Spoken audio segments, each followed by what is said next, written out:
Hello everyone and welcome to this Smart Mind Maps review video. Today I'm going to be talking you through everything you need to know about Smart Mind Maps, and as usual, if you do have any questions, please leave them in the comment section down below. I'll also be leaving a discount link in the description of this video so that you can always get your money's worth for Smart Mind Maps. So Smart Mind Maps allows you essentially, as you can see by this top box, it allows you to create high quality mind maps, diagrams, flow charts, engineering design, specification and description language diagrams, organizational charts, and much, much more. So first of all, we need to think about why somebody might want to use something like this.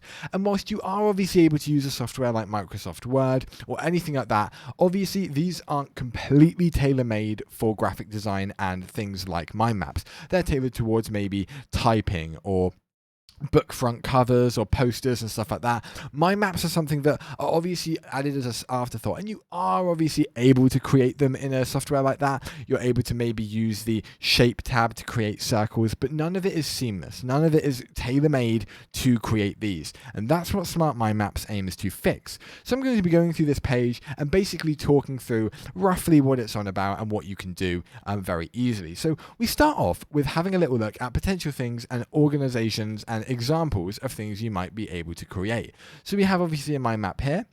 We have another mind map, but these have even more connectors out of it. And we'll go on to connectors later because this talks us through everything we need to know. But these are a few examples. You have another flowchart example. So this is something that you might want to do. And you have color coded for specific things and processes in your flowchart.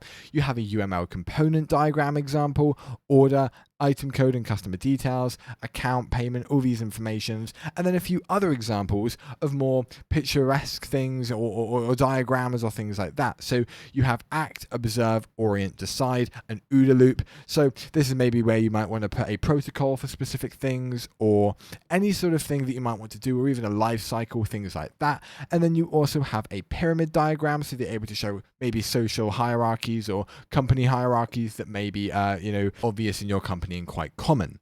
Now you have loads of built-in shapes, and you're able to use the toolbox on the left in order to activate these. Very easy to do. You either go to basic shapes, basic flowchart shapes, all these different things, and also custom shapes, but we'll get onto that a little bit later. You can also adjust the geometry. So if there are any shapes that you don't completely like the shape of, for things like cuboids, for example, you're able to change the length, the width, and the overall, geometry of that shape. And the same applies to 2D shapes and also more complex shapes.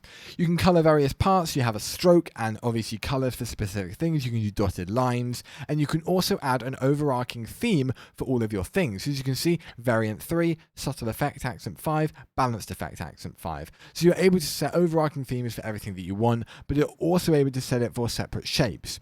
Then you can use all the shapes and icons that they've got. They have over 7,200 of these icons that you're also able to access, and these are really, really good for having more graphic design purposes rather than mind maps, but obviously this is tailor-made for flowcharts and mind maps and stuff, so we'll mainly cover that.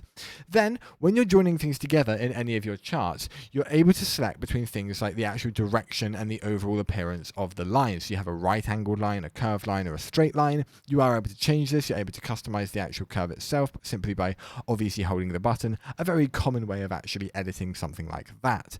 But you're also able to connect things in right angles. So connectors can display one of 27 begin and end arrows. So as you can see, these different things, combinations are able to be shown, but these are just two examples of things that you might have. And here is something that I was having a little look at. Basically, you are able, and I like this feature, using these little dots alongside particular connector arrows, you're able to malform it or form it in such a way that you can have it exactly how you want it to look. So as you can see, I'd be able to turn that there, turn that up a little bit, and then overall, we'd have quite a squiggly line, but it allows for more complex directions. So if you're tight for space, this is a really great feature. You aren't able to, obviously, you don't have to look for this space here and spend time moving stuff around so it's in the right place. You can just edit this so it's in the perfect place for you personally. Connector lines also support the dash patterns as well. So if you don't want it to be a solid line, you are able to have dot or dash dot. that's an option that you have. And then you're able to select overarching themes for your lines as well. So these are also things that are affected by specific changes in your theme. So you have different color things, you can have subtle effect accent 3, you can have intense, you can have refined, balance. All these things change, the italics, maybe the boldness, the color, the thickness, all these sort of things of your image and of your text. Really, really handy if you want to, make something more exaggerated on your mind map. As we went over earlier, you are able to form it in such a way, and then you also can display text labels. So basically, you're able to have 5 text labels on each line, 2 at the start and end, and 1 in the center of a connector. So 1 in the middle, and then 2 up here and 2 down here. And that is what you'd be able to do. Then you have point connection or dynamic connection. Point basically joins your line from one tip of a shape or a corner or an edge to the other. It doesn't go to a random place in the middle of it. It will simply connect an edge to an edge or a corner to a corner. But the difference is the dynamic, which basically just connects a shape via its nearest point of origin, so its nearest area on the shape. It could be the corner, but at the same time, it could be halfway up the side. It doesn't matter. But it really depends on how you want it to appear and whether you want it to look clean or whether not. But obviously, they are the 2 options that you have. And to do that, as you can see, you would select the connector call by pressing Ctrl+2 and then hover over and make sure that they are both conjoined. Here, you're able to have different types of text boxes. So you've got plain, classic, corners, alternating, or banner, and you're able to sort of customize this as much as you want to make something maybe like this. It looks a little bit like a business card. And if you want it to look very, very simple, you're able to do that. But if you want it to have a color scheme, the banner would be the one to go for. But you also have the option for corners and alternating, ones that maybe you want a little bit more minimalistic, less corners, less rough edges. That's completely possible as well. And this moves nicely onto the ability to stack child items in here. So this is a child item to the parent item, which is this big box, and these are basically stuck in there. They are linked to this box specifically so that they used to be individually, controllable, but once you add them as a child to the parent, they are obviously dead connected and there's nothing that you can do to do that. Now, it obviously applies to the contents, and this is what it would look like: vertical on the left and horizontal on the right. And you also have nested lists, which is vertical on the left and horizontal as well on the right. Then we have our themes, styles, and colors. These are basically themes that will apply to every applicable shape that is able to have their color changed by applying a theme.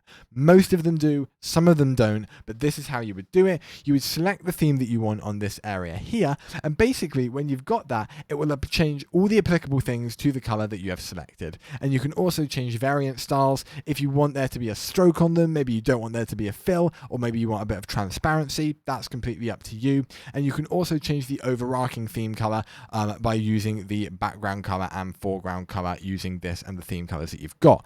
But if these colors are not ones that you want to choose and you want to choose a different one, you can just hit more colors and it will bring you to the color selection tool. Very, very useful, and you are able to make it transparent if you want to, or maybe translucent, things like that. And then you're able to have this like so. And then you're able to sort of see through it if you have an image behind it or anything of that sort. That is obviously a possibility. Then you also have this option where you're basically able to right click on the item to access all these different functions. Very, very simple, very intuitive. Most of us will know what all of these do: copy, paste, pan, text, all those sorts. But it's great to know that that's a feature. You're also able to add backgrounds and stuff like that from pre-made gradients, but you are also able to make your own gradient if you want to. Now, moving on to the next area, we have the ability to add multiple shapes into the custom shapes library. Now, as we went over this OODA loop a little bit earlier, you are able to add these very, very easily. All you need to do is you need to add them by selecting them, right click on the selection box, and then select add to custom shape library. And when that's done, they will save automatically for future use. That is already done for you, and you can import them whenever you want. To manage them, you can click the shapes button as we went over earlier and hit my custom shapes, and they will all appear in this option here. And remember, back them up, because they can delete if you do not save or back them up and you close the program or the program crashes. And very easy, you can also import images. You can go to insert, menu, image, and there you have it, picture. Automatically will insert a picture into your thing that you can also connect all of your connectors and points and mind map points to. Then you also have your quick toolbar. This is very, very simple. It allows you, when you hold down the Control and Alt keys, a quick toolbar will appear, so you can very quickly change the appearance and the color scheme or the fill and the stroke of certain things. If you wanted to have a related idea, really, really useful here. You have your overarching theme, and then you have small little sub-ideas or sub-themes in relation to that. That's something that you're able to do, and then export all of your diagrams. When all is said and done, you are able to export them to a vector, a PDF, a PNG, a JPEG file, a BMP, or a GIF. And then at the end of this little tutorial, it also talks you through the automatic layout. So as you can see, it provides a set of algorithms that you can automatically use to arrange shapes, and anything that you want automatically done for you, that is more or less going to be able to be done. And then also, if you want to memorize any shortcuts that you want, keyboard shortcuts, they have a plethora of these as well. So if you want to look through these in your own time, obviously I'm not going to go through all of them because there is a lot of them, but they do almost every feature. Every feature you might need, instead of having to click, click, click, you simply just press 2 keys and that job is done. So 2 examples you have is setting vertical alignment of text within shapes, or perhaps moving diagram items the specified distance from its current position without snapping them. There are 2 things that you might want to do. And then at the very, very end, we also have some tips as well. But that is more or less it for Smart Mind Maps. So now it begs the question, what do I think about Smart Mind Maps, and would I recommend it? And the simple answer to that is definitely yes. It does it so well, and it's something that Word and Microsoft or LibreOffice or Google just haven't really got. They haven't got a piece of software that is good to create mind maps with. It's all an afterthought. It's all a second thought in their softwares. Having this one tailor-made program with a really intuitive tutorial that you can refer back to whenever you need to is absolutely brilliant. And as we said, the other things just aren't built for this, and this having its own reason and purpose to exist, that has basically had all of its development put into making sure that it's the easiest thing to create a really good mind map, is brilliant. So I would definitely recommend this. But thank you everyone so much for watching. I will see you next time. Goodbye.